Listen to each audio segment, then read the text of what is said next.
বিয়ে হচ্ছে এমন একটি অনুষ্ঠান যার মধ্য দিয়ে দুটি মানুষ একই বন্ধনে আবদ্ধ হয়।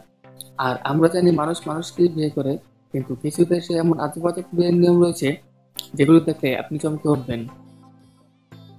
কারণ এরা মানুষকে বিয়ে করে না, বরং ফুলবালিশকে বিয়ে করে। শুধু এটাই না, আরো আজব আজব বিয়ে দেখতে পারবেন এই ভিডিওতে। তাই ভিডিওটি শেষ পর্যন্ত দেখার অনুরোধ রইল। স্বাগতম আপনাকে সৌরঙ্গের নতুন একটি এপিসোড। ভারতের এই ব্যক্তি বুকরা সাপকে বিয়ে করেছেন। প্রায় 20,000 মানুষ এই বিয়েতে যোগদান করেছেন। পুরোহিতের সামনে পুরো আধা ঘন্টা বসে থেকে এই বিয়ে সম্পন্ন হয়েছে। কিন্তু একবার ভেবে দেখেছেন পুরোহিতের এই বিয়ে করানোটা কেমন লেগেছিল? অ্যামান্ডা রজার্স প্রায় 20 বছর আগে প্রথম বিয়ে করেন।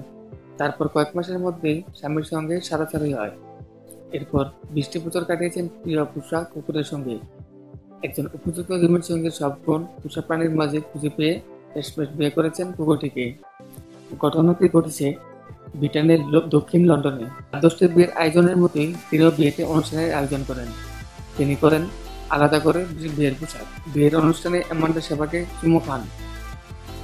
200 অতিথি উপস্থিত ছিলেন এই অনুষ্ঠানে। উপস্থিত সবাই নবদম্পতির উপর কাগজের ফুল ছিটিয়ে দেন। বেচারা কুকুর সেটা বুঝতে না পারলেও বেশ আনন্দেই ছিল। তবে ভারতে এখনো অনেক জাতির মধ্যে কুকুরকে বিয়ে করার প্রচলন আছে। ডলফিন হিংস্র প্রাণী না হলেও সামুদ্রিক এই প্রাণীর প্রেম বিয়ে হয়েছিল এক তরুণীর সঙ্গে। শ্যারন টেন্ডলার নামের এক নারী একটি ডলফিনের সঙ্গে গাঁটছড়া বাঁধেন। কোটিপতি এই নারী 2006 সালে প্রথম সিন্ডি নামের ডলফিনটিকে দেখেছিলেন একটি রিসোর্টে বেড়াতে গিয়ে। ডলফিনটিকে তার এতটাই পছন্দ হয়ে যায় যে বছরে 2-3 বার তিনি ডলফিনটির সঙ্গে দেখা করতে যেতেন। 5 বছর প্রেমের পর তারা বিয়ে করেন। বন্ধুরা, ভিডিওটি কেমন লেগেছে কমেন্টে জানাবেন।